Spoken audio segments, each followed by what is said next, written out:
Hello mga beshi, pagkatid nga po sa akin ni mama at papa, dumiretso na nga po sila sa bilihan ng baka. Nag-request po kasi ako kay mama na beef steak ang lutuin niya. Pagka-uwi nga nila sa bahay, hiniwan na nga ni mama yung mga ingredients na gagamitin niya. Hinugasan na nga muna ni mama yung baka, pagkatapos ilagay na nga niya sa may bowl. Titimpla na nga din po ni mama to ng kalamansi. Ibababad nga niya yan ng 2 oras para lasang-lasa. Lagyan nga din po mama toyo at pamintang durog-durog. Sabi ko nga po kay mama, mag-vlog na nga din po siya. Puro luto naman po kako yung content niya. Pero ayaw nga niya dahil nahiya nga daw po siya sa boses niyang paos. Sabi ko nga wala naman po masama sa boses niya mga beshi. Habang nakababad pa nga yung baka, naglampaso na nga muna si mama mga beshi. Ito nga video last week pa nga po. Fast forward, ito na nga po yung beef steak. Mamaya ko pa nga po ito matitikman pag uwi ko. Sa mga hindi nga po nakakaalam, suspended nga po yung page ko na Beshi Motlaya 2.0. Akala po kasi na iba, binla ko sila mga beshi, hindi po ako ganun kasamang tao.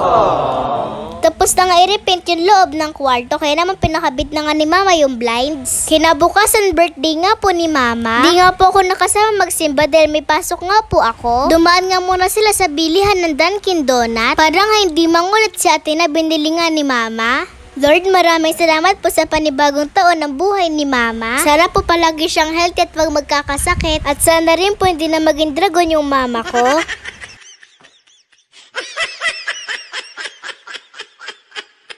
Kinahaponan sinundo na nga po ko ni mama at papa dahil uwi na nga po kami sa amin. Inunan na nga namin iuwi yung pizza. Nagpaiwan na nga po ako sa amin para mapaglinis pa ng bahay. Dahil meron nga po kayong mga darating na bisita mga beshi. Pipick upin po kasi nila mama yung mga in-order ni mama abing pansit. Thank you.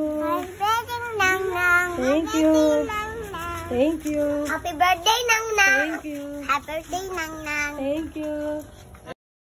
Nakakatuwa nga yung mga bata dahil sa isang nga nila binati si mama. Nagpahabol pa nga tita ko ng pansit malabon kaya naghintay pa sila ng 30 minutes. Inabutan pa nga po sila ng ulan, buti nga po naka-tricycle sila papa. Sinundo pa nga po nila si Lolo Odi sa bayan. Pagka-uwi nga po nila, nag-asikaso na nga po sila ng mga pagkain. Dahil nagdatingan na nga po yung mga bisita. Pinangunahan na nga po ng dasal ni Tito Philip. Yung mga handa nga po na mabigay nga lang po. Hindi nga po talaga dapat siya maghahanda. Pero pinagkayak nga po siya ng manok ni Lolo. Kaya nag-invite nga siya ng hapunan lang mga beshi. Hindi nga po alam ni mama na binilan nga po siya ng puto ice cream cake ng mga hipag niya. Maraming salamat po sa nag-sponsor ng handa ni mama. Yung pinaghahandaan po kasi ni mama yung house blessing sa bahay namin. Ka-birthday nga ni mama yung isang pinsan niya. Umuwi nga sila kaya pupuntahan nga namin mga beshi. Madala lang po kasi sila mauwi sa San Miguel. Meron pang aksidente malapit sa kanila. Sana nga po okay lang sila kuya. Test lang taon.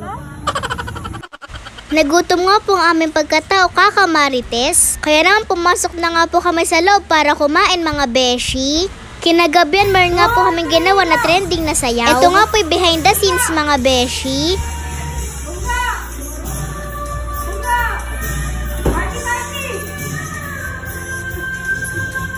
Yun lang, salamat sa panonood. Bye-bye mga beshi. Happy birthday Tita Neng and Mama. Mahal ko kayong dalawa.